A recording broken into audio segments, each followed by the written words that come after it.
Hello everyone and welcome to the Vash tutorial series.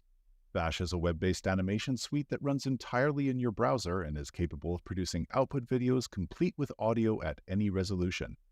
My name is Clayton and I am the creator of Vash. I also created the social animation site Drawn, I compose music sometimes, and I am the author of the science fiction novel Holocene.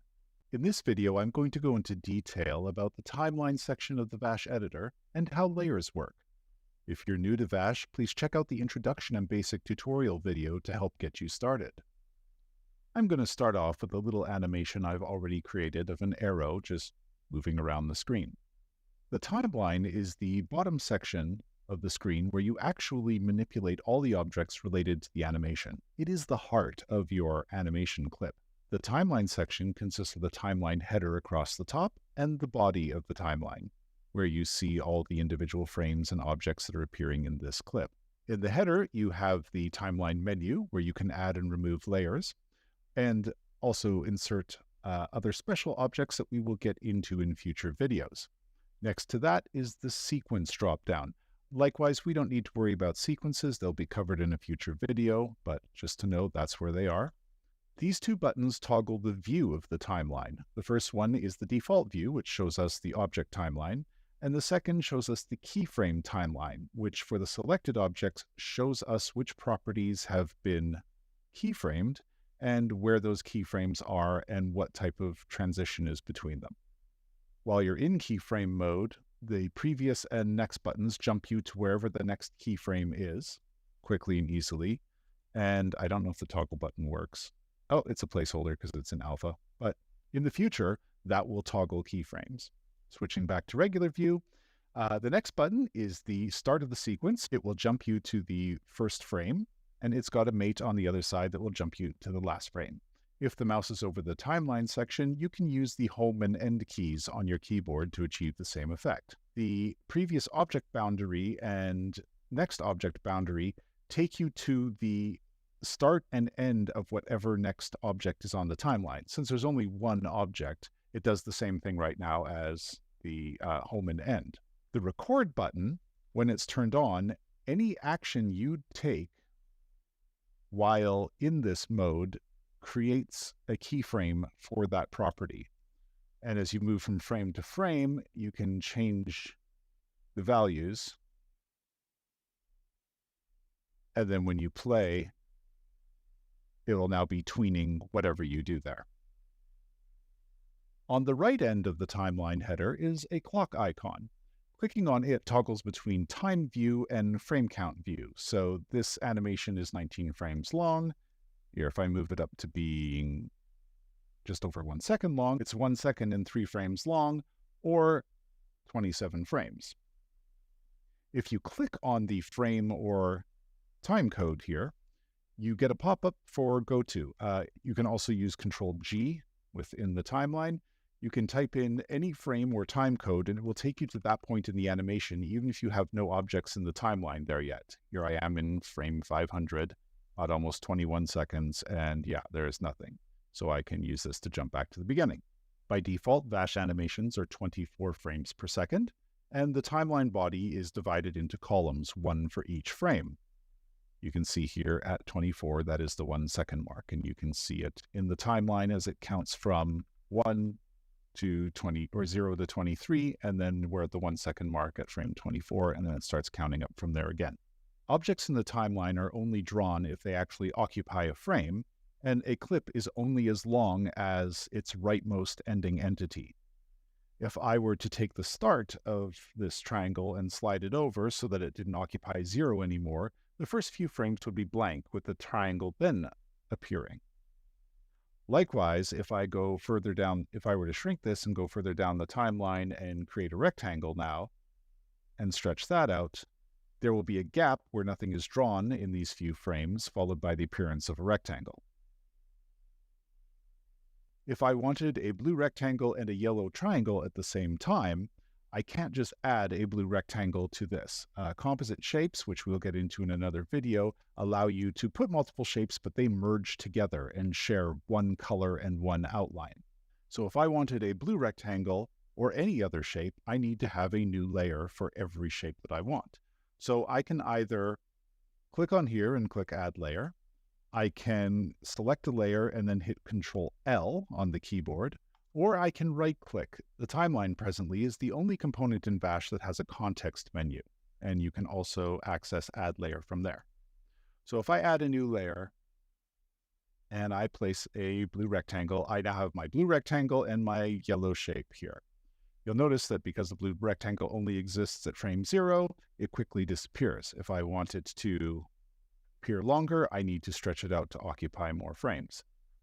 I'm going to get rid of this guy by clicking on it and pressing Delete on the keyboard. Now, if I play, my arrow is flying behind my rectangle.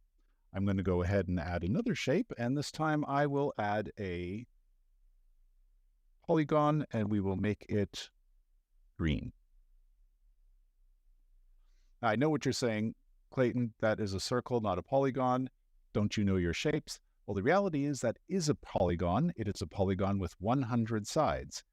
The minimum number of sides is 3, which creates a triangle. And if you go up 4, you get a diamond. 5, you get a pentagon. 6, hexagon, etc., etc. And the more sides you add, the rounder it gets, until by 100, it's basically a circle. So that's my way of cheating to have circles within Vash. So I'm going to add this circle here. Oops. Stretch it out. So now I've got my circle, my square, and my yellow shape moving around. Suppose I don't like the order of these things. As you can see now, if I just name these layers, call it yellow, blue, and green. What if I wanted the green to be rendered before the yellow? Obviously, Vash is rendering from bottom up. It rendered yellow, then blue, then green. The hierarchy buttons allow you to change the order of the layers within a timeline. This one drops you to the bottom, this one moves you one down, this one moves you one up, and this one moves you to the top. I'll get into these left and right arrows later on in this video. But for right now, if I wanted the green to be at the bottom, I could just drop it to the bottom, and then immediately it's behind everything. And likewise, I can move blue down 1, and now it is in front of the green, but behind yellow. So that's a very easy way for you to organize your layers. Another interesting feature of Vash, if I create an empty layer here, is to use the hierarchy component to actually nest layers under one another. So by clicking right on yellow, I'm going to make it a child of the layer above it, which is layer 1. I can collapse this now and hide yellow. Likewise, blue, if I put it in here, is now a sibling of layer 1, and I can collapse it again and hide them. This is a great way to organize layers so that things don't get cluttered, and they still play as before, and everything works great. Layers also have the ability to be locked, which presently in alpha doesn't do anything. Have their visibility toggled, and when you turn them off, they're no longer drawn, and in the timeline, you see they're kind of grayed out. And if they have audio on the layer, they can be muted. That presently also does not work, but it will in the future. This also works at the group level. If you turn off visibility at the group level, its children are all hidden, even if they are still marked as visible. I'm going to start with a new project and demonstrate something really interesting about layers. Suppose I have a circle here, and it's at position, here, we'll reset this to defaults. It's at position 0, 0. I'm going to make it a nice green color. I'm going to call this my circle. I'm going to add a layer. I'm going to move it down. I'm going to make it a child of circle. And I am going to put a rectangle right here. Now, this rectangle is at position 0, position 373. The circle's at 0, 0. When you create a child layer and there is an entity with a transform on the parent layer, that transform becomes the parent of any transforms on the child. So what that means is now if I grab the circle and move it, blue comes along for the ride. Now the circle's at minus 728 and minus 272, but the rectangle is still at 0, 373 because it's relative to the position of the circle. And this holds true even if I do something like rotating the circle. The layer still is at that position. If I were to move this out of the hierarchy, it would move back to 0, 373. And if I put it back under circle, it'll move back to relative to where the circle's origin should be. If I reset to defaults, the rectangle goes back to where it's supposed to be. You can do this any amount deep. So let's say I got rid of this, and I'm going to make this yellow. That's not a good yellow. I want a better. That's a better yellow. That's warmer. And I'm going to create a circle underneath this.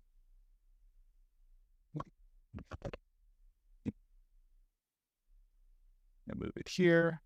I'm going to make it a little watercolored. And then I'm going to take and indent this underneath layer 1. So layer 2 is now under layer 1. And I'm going to create another little circle here, and I am going to color it gray. Can you guess what I'm about to do? Well, I'm going to stretch this out for a whole second, all 3 layers,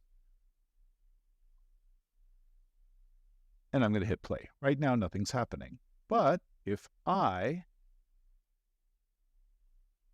put a keyframe on the rotate of my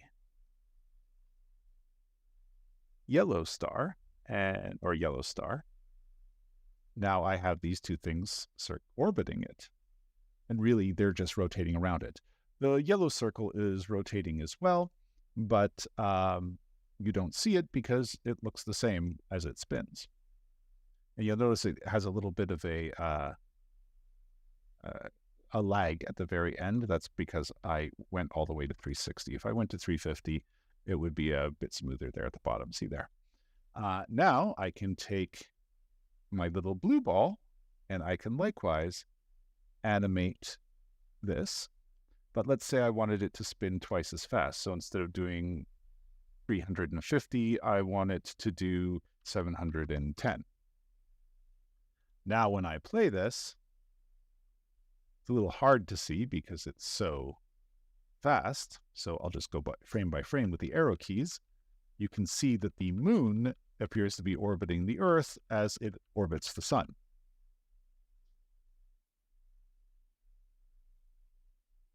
This is an interesting way to create animations in Vash. Something important to note is that a child layer will only be affected by the parent as long as there's something in that frame. If I were to suddenly take the sun and say I only want it to be here for half a second and hit play, you'll see the sun vanishes and the Earth returns back to its original spot. Because the sun isn't there to spin, the Earth isn't spinning itself around the screen, so it's just rotating itself, which makes the moon rotate around it. This gets into some weirdness because in theory, I could go and create a completely different object over here, and now the Earth will position itself relative to this object as it exists here. So it'll be relative to the sun while the sun exists, and then relative to this box while the box exists. One additional feature that timelines offer are markers. When you start making complex animations in Vash, they're going to get long. And long animations are hard to remember where exactly certain events are. Markers, which you can access through the toggle marker button, allows you to put a special name here. So I'm going to call this blue rectangle appears. Oh, I'll just say blue rectangle. There's a size limit, and I think I'm going to change that because I think it's too short, but blue rectangle. Now you'll see there's a little marker here. Not all that useful, but if you go to the markers tab, you now see blue rectangle, and this link will jump you right to that frame. So if I wanted to go to frame 500 and then toggle a marker here that says something special here, again, not enough something special. Now I can jump to different bookmarked areas easily and quickly to help me manage my animation better. You can delete markers or edit them through here. You can also toggle a marker to current frame or clear all markers using the marker menu in the markers tab. There's another amazing feature with respect to markers, but I will get into those when I get into the clips and subclips tutorial. And I promised I would get back to what these two buttons here do. I'm just going to move this timeline entity over a little bit, and then I'm going to demonstrate. This jumps to wherever the next entity begins or ends. So as you click this, it will jump across all the layers to wherever there is an end point or begin point. This is useful for quickly skipping through animations while you're looking for things. I'd also like to mention the timeline component, which any timeline entity has. In the properties window, here you can manually set the start and end. So if I wanted my sun to actually start at frame 5, it will actually switch to being from frame 5 to frame 12. And there's a set of buttons underneath the start and end properties in the timeline component that are extremely useful. This button will stretch the start to the edge of the previous object in its layer. So if I click it, it will stretch all the way to where the sun ends. This will do it in the opposite direction. And if I just undo that change, this will move the entire object and slide its start position to wherever that point is. This is really useful. Oh, this doesn't go all the way to 0. There's a bug.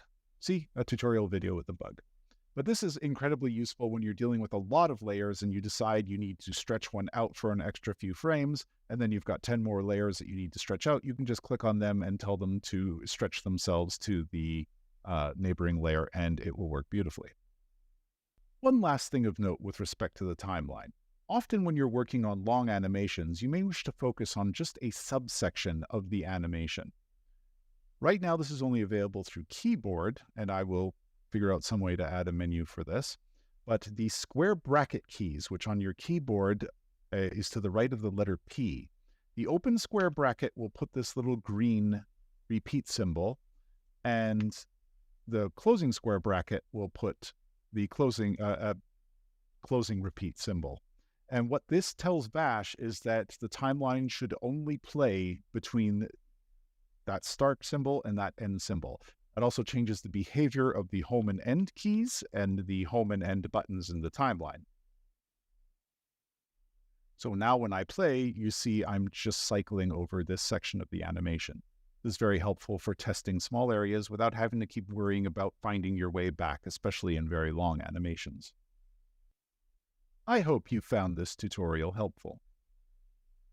Please subscribe and hit that notification button so you know when I put new videos out. If you do create your own videos using Vash, please send me the link so I can see what amazing things people create with my tools. Thanks for watching.